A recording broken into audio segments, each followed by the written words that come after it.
So, I would like to first and foremost thank each and every one of you for clicking on this video today. I'm so excited to share part two of my book. If you have not already, I would love for you to go back and go through the chapters of part one. They will give you a more detailed insight into exactly who I am and why I'm the way I am. And in part two begins the research of my zodiac sign, which leads into so much more information than I was ever thinking would come into my life. And it changed me.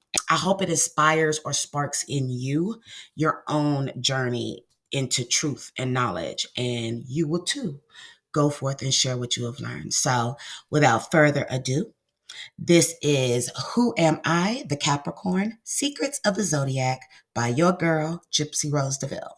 Part 2, Chapter 6, Representation of Capricorn. Before proceeding, I seriously want you to take heed that I warned at the end of part 1 that if you are easily offended by concepts that oppose your own beliefs, please do not proceed. I have a thirst for knowledge, and when I research a subject, I look into it from every angle, whether I agree or not. So please understand the following. I am not an expert. I am not a shaman or guru. I am not claiming to have all the answers, and I am not coming with a selfish agenda. I'm literally just willing to share my journey with you and any knowledge I've gained along the way.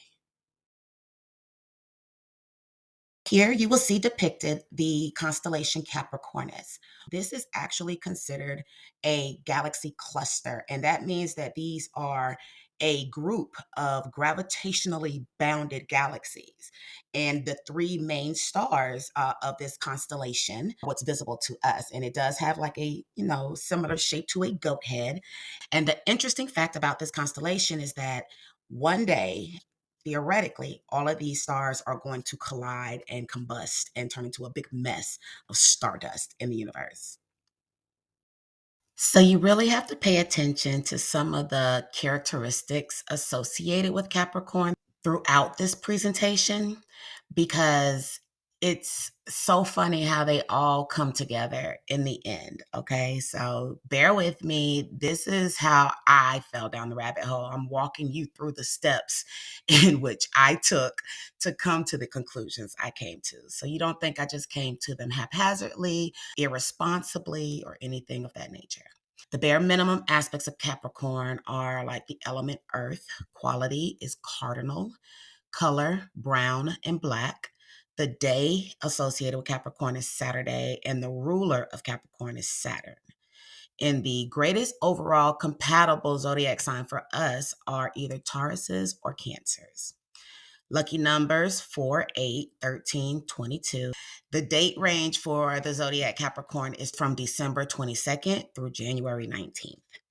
Strengths associated with Capricorn are responsible, disciplined, self controlled, good managers, the hardest working, and the most level headed of the zodiacs.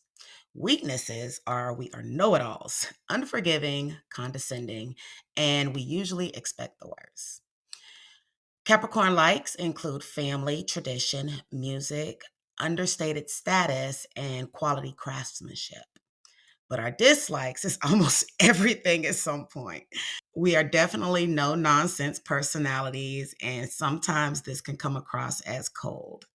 Now, some additional associated characteristics of Capricorn personalities associate with the following aspects: Earth, fertility; water or flowing streams; sexuality, creator; the underworld, which can be also known as the Abzu or Hades; goatfish, rising of the sun or rising from the deep; spirit of nature, beginning and end, which is also known as Alpha and Omega baby; climbers, which equates to achievers; survivors, which equates to stones and rocks, because sometimes there are hard times to overcome and you need to be able to survive those hard times or the hard blows that come your way.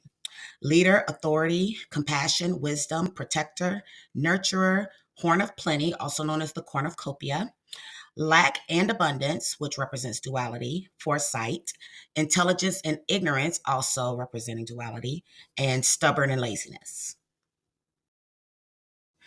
Capricorn, Capricornus, the goat of fear, unique hybrid. most commonly identified as a sea goat, having the upper body of a goat and the tail of a fish. It's the sign of decisions, specifically created for facing fear and panic, serving as the protectors from the monsters in our minds, lives, and immediate physical surroundings, always ready to transform into something capable of defeating these terrifying entities. Capricorn speaks to the natural chain reaction created by fear, whereas one scary thing haphazardly leads to so many others. Immersed in their secrecy, Capricorns face the world just as they are, brave enough to never run away, yet constantly afraid of their own inner demons. Possessive, especially of their territory, goats are instinctively aggressive in nature. They crave security in everything and without hesitation will remove anything or anyone serving as a threat, preferring not to dwell on their emotions and often reacting with hostility to emotional or antagonistic responses, which becomes apparent to many of those simply intending to persuade, who instead fall victim to the awakening of the beast. Terence Guardino further explains that the Capricorn is a sign denoting time and responsibility, whose representatives are generally traditional, focused, and profoundly serious by nature. They can be all work and no play, preferring to use their time wisely. You may not see a Capricorn coming as they go from invisible to invincible overnight in their endeavors, because they combine their knowledge with the application of it, taking the time to fully prepare and strive for perfection. This sign also rules over fame, status, ranking, respect, honor, leadership, and higher levels of achievement, being placed in the spotlight even if unintentional. Possessing an inner state of independence, they tend to facilitate noteworthy progress, both personally and professionally.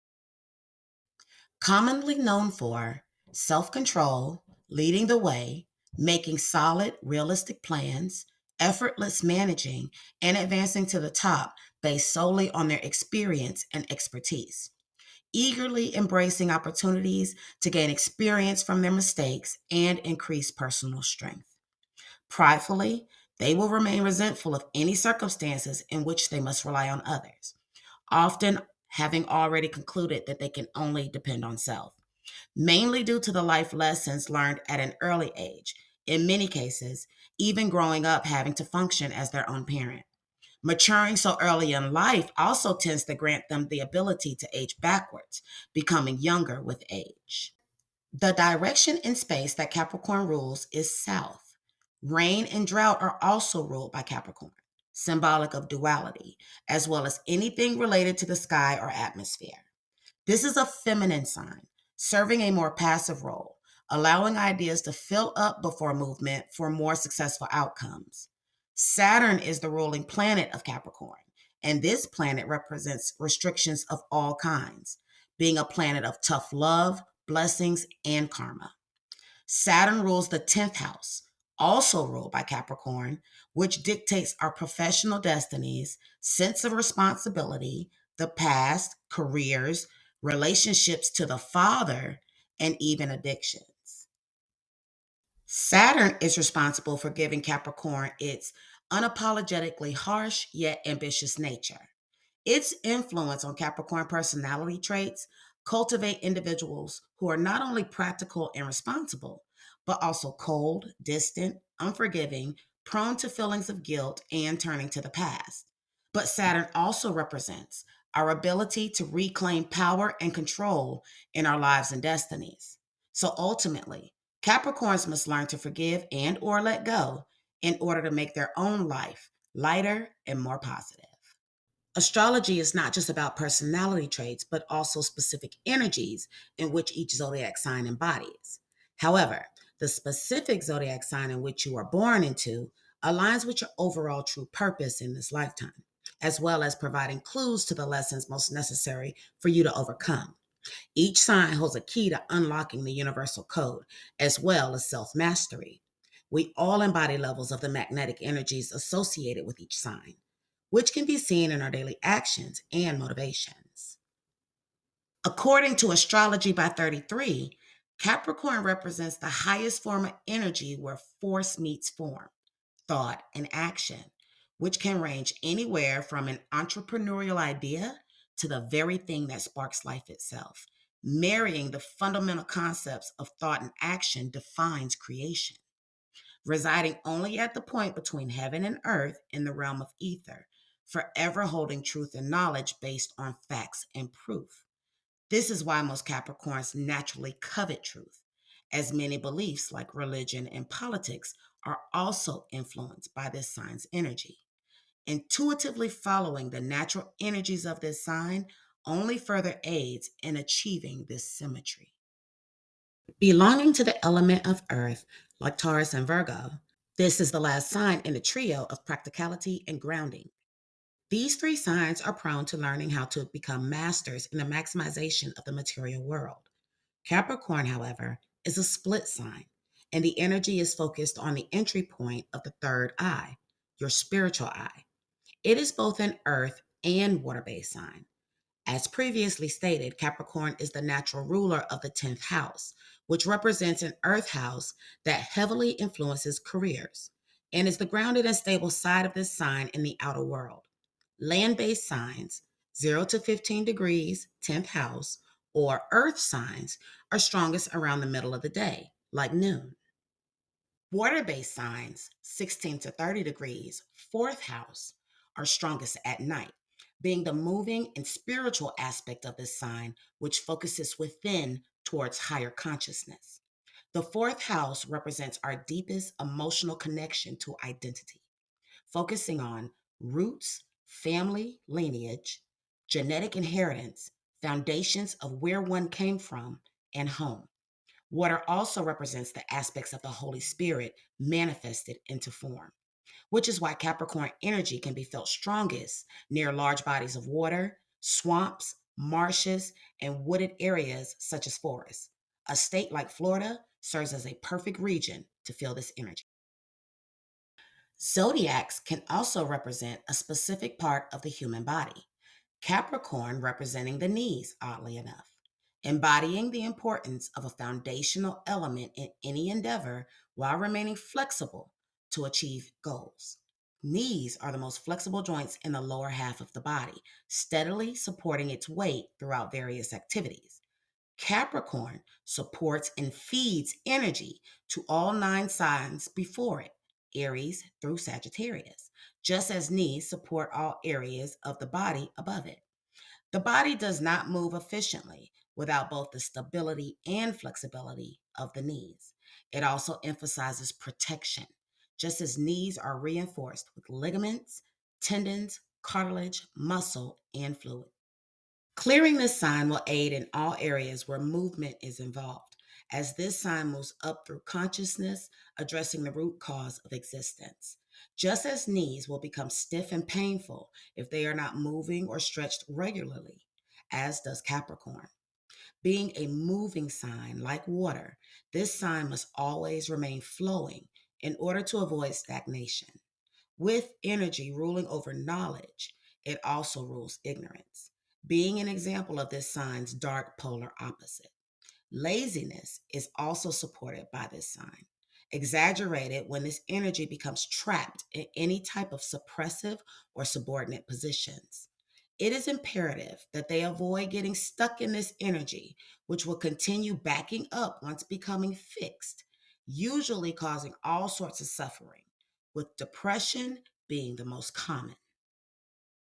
Capricorn energy is about the application of life lessons, often forcing us to first face our past in order to acknowledge the lessons learned in those experiences, pleasant or not. Earth and water link in Capricorn, the first half ruling over the earth and the bottom half ruling over water. As a hybrid, the top half of the Capricorn appears as a land animal who's born equipped with a weapon on its head representing the pain of facing our past karma head on, horned goat head. The bottom half is a sea creature who serves as a guardian to the gateway of higher consciousness, refusing passage until past karma is addressed and all past wrongdoings are nullified. Serpentine fishtail. Capricorn, being described as a vicious water animal with a prominent nose, can also be represented by alligators or crocodiles, being creatures of both land and water. These reptiles have heads that are completely focused on the nose, center, or middle, serving as a gateway to the third eye, higher consciousness. The head itself represents lower earthly consciousness, and the water aspect of the creature represents movement towards higher consciousness, symbolic of our responsibility to elevate out of earthly form into a higher dimension. Inevitably, the higher in consciousness we ascend, the less we'll focus on the outer forms of the world. Zodiac signs are universal messages to us as a collective as well as individually, all equally important and personally designed. However, the average person reduces the significance of a zodiac sign to a few common personality traits. Now, after having a chance to get to know me a little better and also having a more profound general understanding of Capricorn's astrological aspects, you can judge for yourself. Are you not able to see more than just a few common personality traits? So many things about my personality were being explained, even bringing revelation as to how my life experiences may have influenced some of those natural aspects associated with my sign. For example, the explanation of Capricorn energy being a flowing energy, one in need of constant movement or will result in suffering, really hit a nerve for me, immediately explaining the extreme depression I've been suffering. Whether it be on a job or just life in general, I drown in misery when feeling stuck. I am constantly craving evolution on any level and striving to learn how to be a better me. I was getting further insight into darker sides of my personality as well. This includes admitting and accepting the less desirable traits associated to this sign, such as being lazy, harsh, and unforgiving. For example, in moments of depression, I am known to spend days in my bed doing absolutely nothing. And the only reason I am so forgiving now is because of learning that forgiveness is not for others, but for you. At one point, my unforgiving nature caused so much suppressed resentment that it almost single handedly fueled my self destructive nature. Not to mention, those times I used to appoint myself the one responsible for calling out everyone else's shortcomings, proudly proclaiming, if ain't no one ever told you before, it's only because you ain't never met a real bitch like me. And keep in mind, no one was even asking for my opinion in the first place. I can go on and on about my self reflection while simply defining Capricorn and its energies. However, this was barely the beginning. Getting back to the research, while still curiously seeking the answer to my original question, where did the concept of the Capricorn even come from? I mean, seriously, who thinks of this stuff? A hybrid creature, half goat, half fish? Furthermore, initially a ferocious sea beast, now degraded down to a common billy goat? The main question for me is why. And this is the part of the research where things began getting weird as hell. Theories of the origins of Capricorn mythology. The story of Capricornus originated with the Babylonians and Sumerians in the Bronze Age within Mesopotamia. The Sumerians knew the constellation as the goatfish or Surhamasha, while Babylonian star catalogs compiled around 1000 BCE called it Moserma, also meaning goatfish. The Babylonians also called Capricorn Moserma to symbolize the god Enki. In the early Bronze Age, Capricornus marked the winter solstice, and in modern astrology, Capricorn's rule still begins the first day of astronomical winter. The Greeks associated the constellation with the forest deity Pan, who possessed the legs and horns of a goat. Crotus, or Krotos, his son, is usually associated with another amphibious creature, represented by the neighboring constellation Sagittarius. Pan was placed in the sky by Zeus in gratitude for his coming to the other gods' rescue on several occasions. During the gods' war with the Titans, Pan helped scare the Titans away by blowing his conch shell. Later, he warned the gods that Typhon, a monster sent by Gaia to fight them, was approaching. He also suggests that the gods disguised themselves as animals until the danger passed. In the myth, Pan eluded the monster himself by jumping into the river Nile and turning the lower part of his body into that of a fish. Zeus eventually killed Typhon with his thunderbolts. It is in reference to this myth that Capricornus is still often depicted as a goat with the tail of a fish. In another story told by Greeks, Capricornus is identified as Almathea, the goat that suckled Zeus when he was an infant, hiding from his father Cronos. Cronos devoured his other children, all future gods and goddesses, because of a prophecy that said he would be overthrown by one of them. The Egyptians kept the image of the sea goat, but associated Capricorn to Thoth, a god of wisdom. The Capricorn was also associated with Nun, the god of waters, and maybe even Amun. If you research all of the Earth's earliest civilizations, they all reverence a fish god that came out of the waters to teach them everything from language, mathematics, how to utilize the earth for food and healing, to even sharing the secrets of the stars. Hidden knowledge I came across. We now have proven historical evidence of life on Earth dating as far back as over 100,000 years ago. At least two proven humanoid races existed on this planet prior to the human race as we're known today. And may I interject, since writing this book in 2020, I have researched at least four proven humanoid races existing on this planet. And that's all I'm going to say about that for now. Back to our scheduled programming. Ancient civilizations were far more superior in intellect, technology, and spiritual knowledge and wisdom than we are even today, being the reason we even have language, mathematics, astronomy, architecture, and arts like music. Enki is mainly named in ancient Sumerian, Babylonian, and Assyrian texts, many of their stories being revised in other cultures and even religion, instead using various aliases with updated or combined scenarios and characters. Sumerians claimed Enki to be one of the most prominent of their deities, the god of fresh waters, knowledge, mischief, crafts, sciences, technology, arts, and creation. Being one of the Anunnaki, sky people, who came to Earth hundreds of thousands of years ago to mine gold and minerals to take back to their own planet. The Anunnaki utilized the Cro Magnon man who inhabited the Earth at the time as slaves to work the land and collect the minerals needed. Many of the ancient texts mentioned Enki as one of the more compassionate towards the human race. Enki is credited for having the most critical role in creation of Homo sapiens as they are seen today. Enki was very lustful and may have created several of Earth's present prehistoric and mythical creatures through procreation with humans and possibly some animals, according to one tale, but we won't go there. Enki advocated for the human race and shared knowledge that he should not have, unlike the others who just wanted slaves. Enki may have traveled many lands, some say under various aliases, spreading this knowledge around the globe. All of the Anunnaki were viewed as gods, and as they mated with humans, they created demigods, giants, and hybrid creatures, like the Nephilim. Enki's greatest nemesis was his own brother, Enlil, jealous that Enki was given so much dominion over the earth by their father.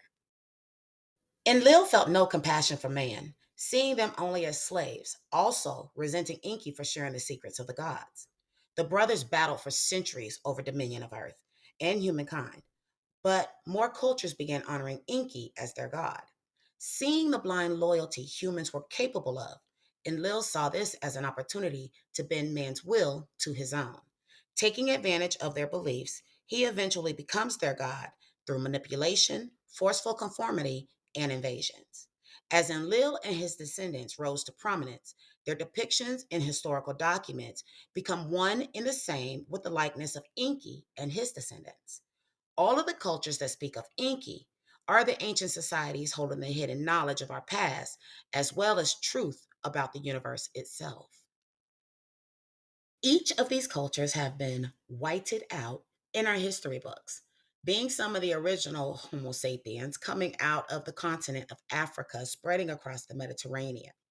Sumerians, Sumer equals black-headed people. Kemet, Egypt equals the black land. Arabia, originally a Hebrew word for black. later used to reference thieves.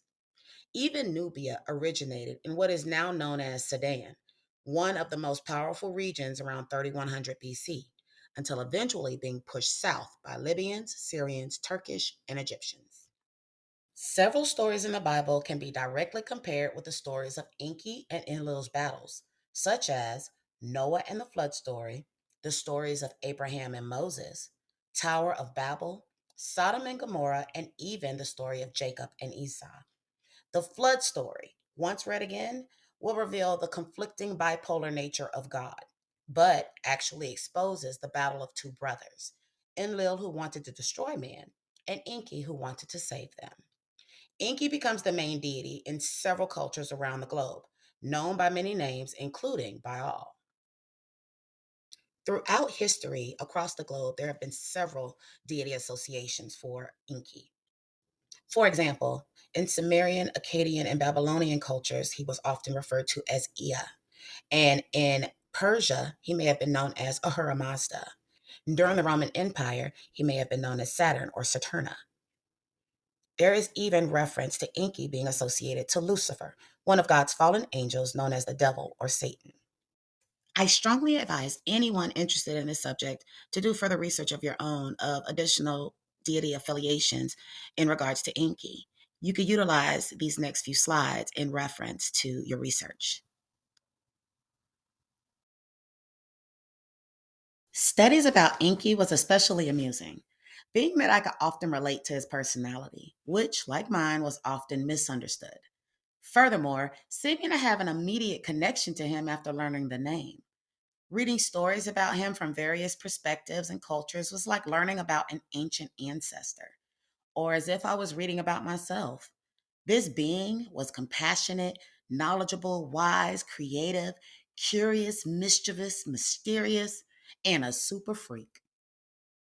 It becomes obvious that the way Enki is portrayed in earlier texts greatly varies from the latter, pending which culture is telling the story. Over time, this being has variations in his portrayal, becoming more and more watered down, powerless, and or demonized. It has been stated that there is a God, known by many names, and to have taken many forms, always in aid of humanity's ascension.